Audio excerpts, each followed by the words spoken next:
Hey, welcome to another episode of Stogie from the Road.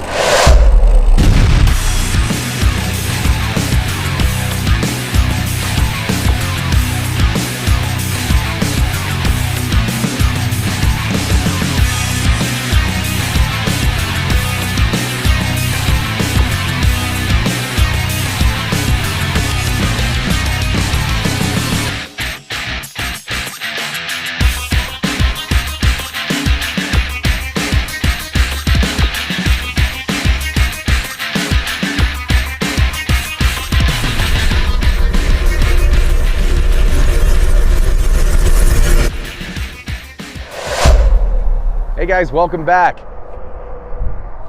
Bet you didn't think you'd see this face again. Well, get used to it. I'm back. I'm happy.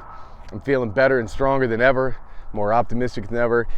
Clear head. I feel good. I feel great, and I'm happy to be back. I'm happy to be back out here on the road doing my thing. I'm gonna get to it really quick, right? I don't want to make these long videos anymore where I drone on and talk about all kinds of nonsense. This season is not going to be about truck stops and all the woe is me horse shit that I used to talk about in trucking. I'm going to focus this entire season on the plight of man, because I are one, okay? And I'm a flawed man, and I go through adversity just like anybody else. I heard an analogy recently about that, and that's what I want to talk about today, because in these videos, I want men to find some peace in it.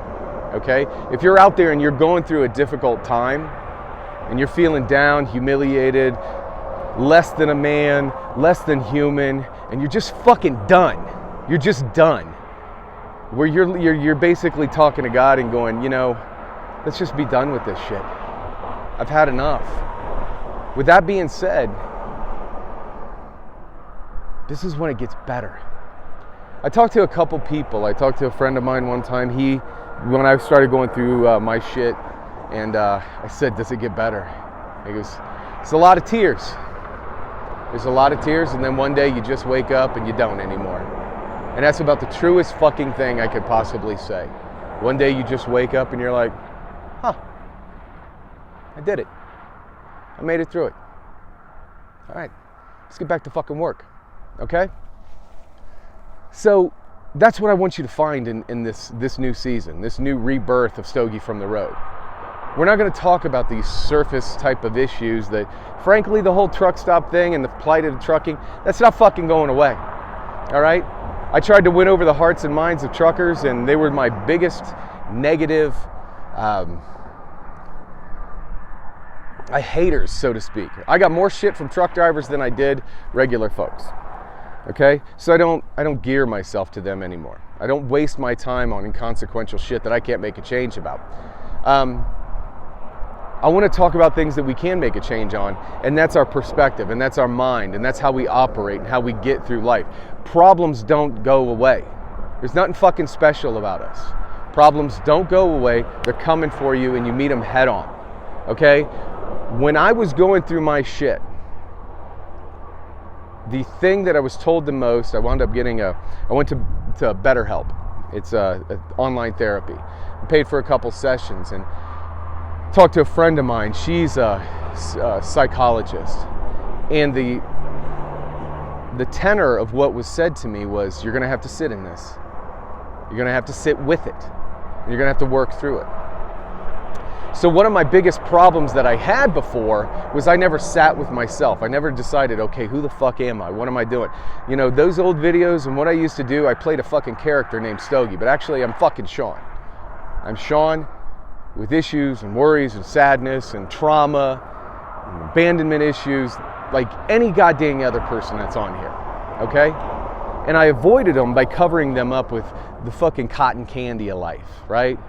The accolades from people, all the backslapping, hey, you're great, man, Sean, you're right no matter what, hey, I got Sean's phone number, blah, blah, blah. I'm sorry, Stogie's phone number. You know, everybody wanted to be my friend when I was on top.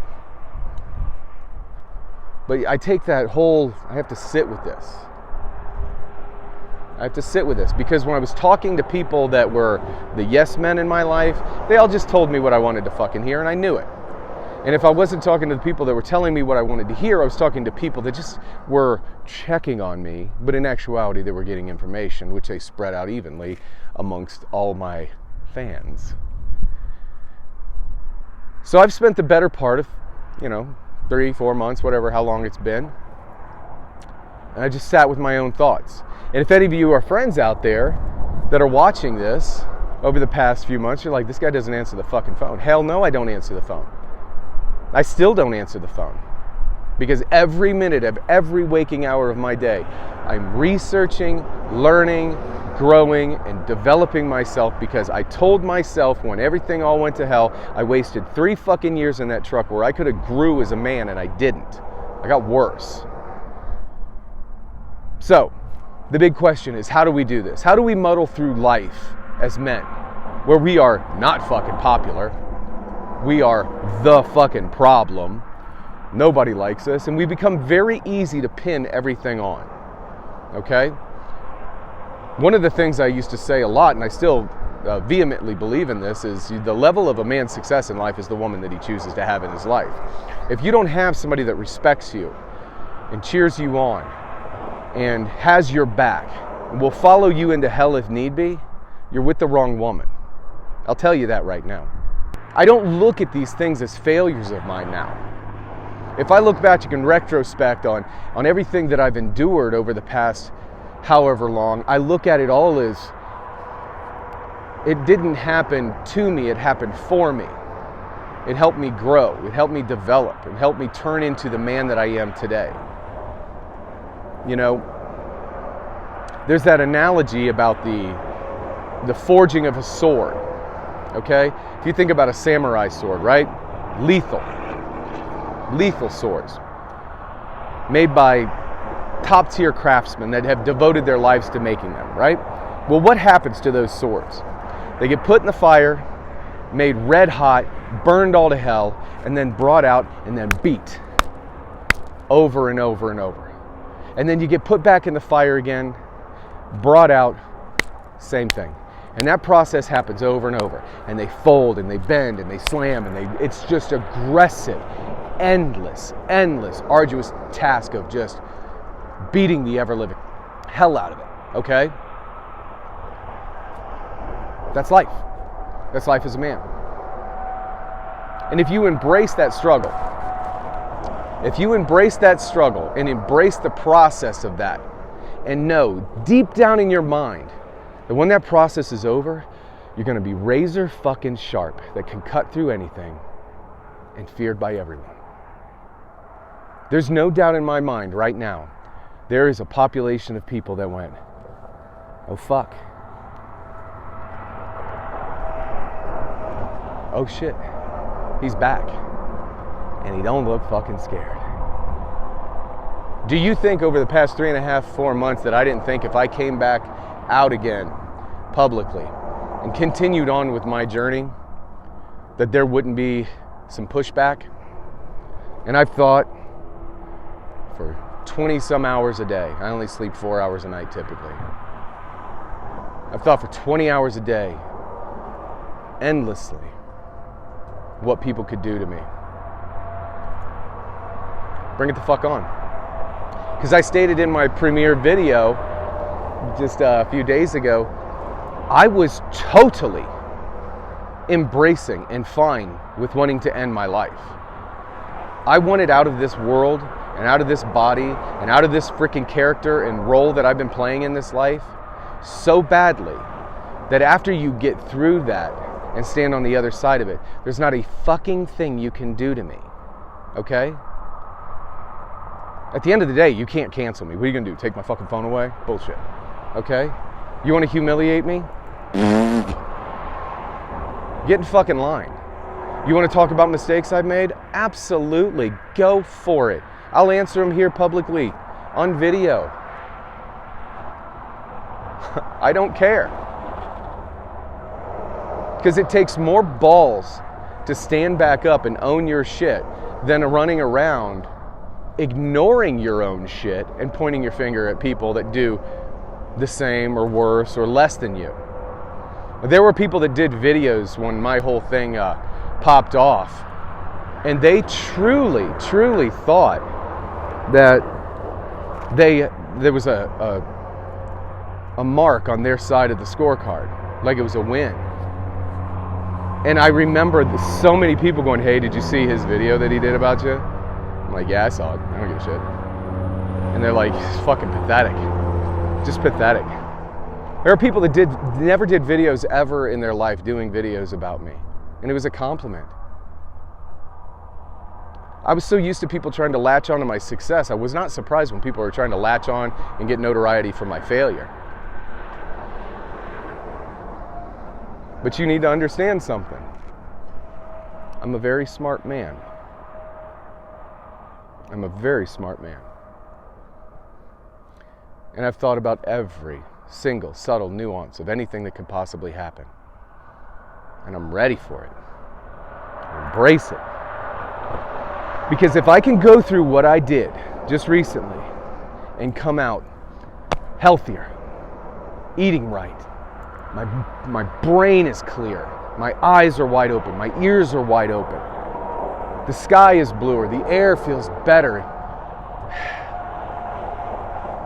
I am so passionate and excited and embracing life right now after going through fucking hell. I hope that anybody out there that's going through what I went through, or less or more, can find some comfort in that. That's what this season's about. Okay? Another thing I want to bring you guys up to speed on. I'm picking back up the production of my documentary. Your services are no longer needed. There were some people that misconstrued what my documentary was about, thinking that it was geared just towards trucking and my previous employer, which is hardly the fucking case. I have a massive chunk of my heart that belongs to Taylor Transport. Ricky Cole, the owner, was instrumental in making sure that I stood back up again and marched forward in this life. So, whoever's saying that shit, find something to do. Take up knitting. I don't know what the fuck. I don't know what to tell you. But the documentary is based upon the plight of man. It's a documentary that's basically a diary of a man who's tortured, which is by and large a lot of us. And how we muddle through it, how we should muddle through it, how I muddled through it. I think it's going to be some of my best work yet. I'm putting all of my heart in it.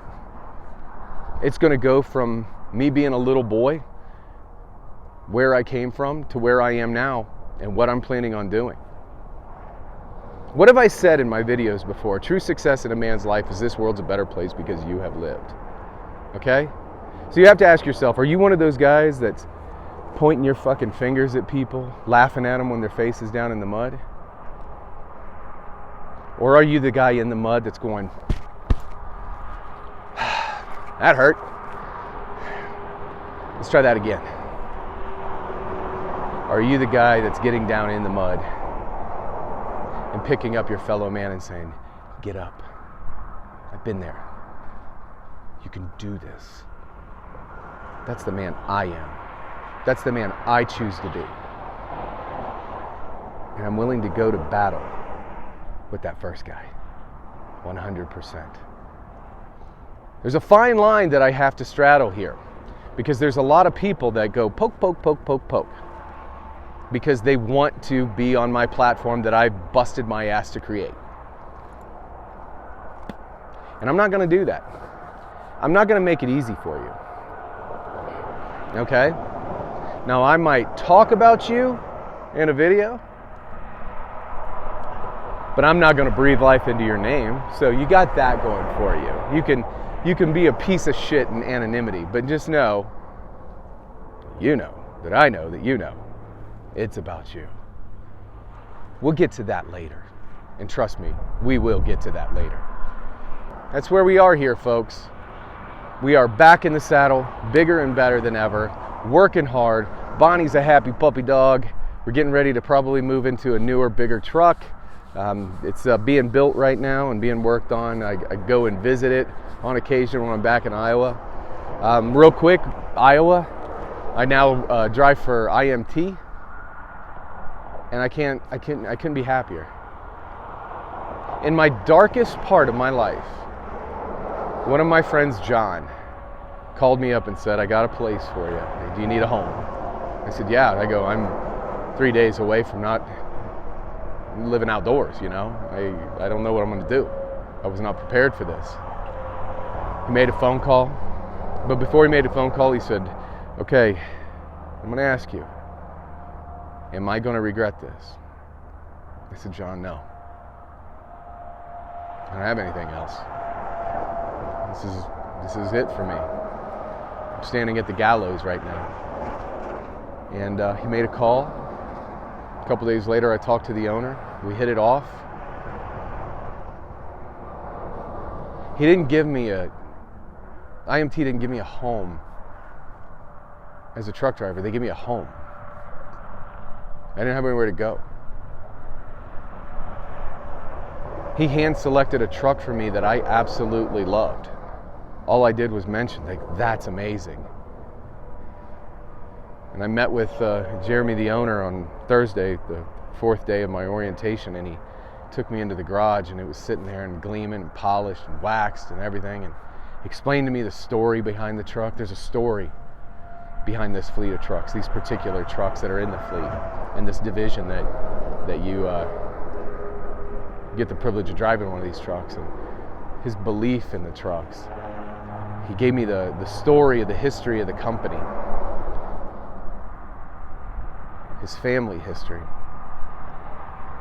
We got in his truck and we drove around town, and he took me over to one of the shops and showed me the big house trucks, one of the ones I'm going to be moving into. And we talked about trucking and life and philosophy. And when it was all said and done, that I knew that this was more of an affirmation and more of a moment in this hell that I've been going through. There was proof that all of this has happened not to me, but for me. It made me better. Put me back together again. Guys, I'm going to leave you with this. When you go through these times, and you will, look at it like a construction project. Like it's a house, and you know it's got potential. But in order to start the renovation, there has to be a demolition. And it's ugly. It's dirty, and it's filthy, and it's dusty. And there's garbage and trash everywhere. And you go through that demolition, and you get rid of all the trash, and you start with a blank slate. And when you're at that blank slate, then you start slowly and methodically putting everything back together again, the right way, the way it was intended, and the way you want it. And then when you're done with that process, you get a look at your creation. You sit down in the chair in that house of your life and exhale. Right now, I'm putting shit back together again. And there will be a time I exhale. Because one thing I know with absolute, unwavering certainty, there is no fucking way, humanly possible, that I can overcome what I've overcome in this life to most recently to the beginning, and still be standing with a passion and a fire for life, that in the end, there won't be success. There's no way. You can't convince me otherwise. There's no way that I could possibly get beaten this freaking badly in this life and not in the end be the strongest version of me beyond my own comprehension. And there isn't anything fucking special about me. I don't have any talents that you don't have. I don't have any skill that you don't have. I don't have a body that's built different than you have.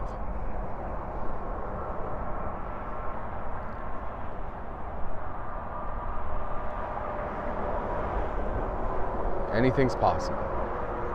So guys, stay with me, stay tuned, keep your eyes open, keep your ears open. I hope you're all happy, healthy, loving and living life.